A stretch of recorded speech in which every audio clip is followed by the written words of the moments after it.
पवन पुत्र श्री हनुमान जी के चरण कमल में अनंत कोटि प्रणाम करते हुए स्तुति करता हूँ।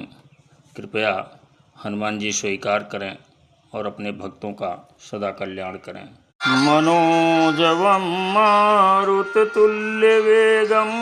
जितेन्द्रियं बुद्धिमतां वरिष्ठं वातात्मजं वानरयूथमुख्यं श्रीरामदूतं शरणं प्रपद्ये। अतुलितबलिधामं हेमशैलाभदेहं दनुजवन कृशानं ज्ञानिनामाग्रगण्यं सकलगुणनिधानं वानराणामधीशं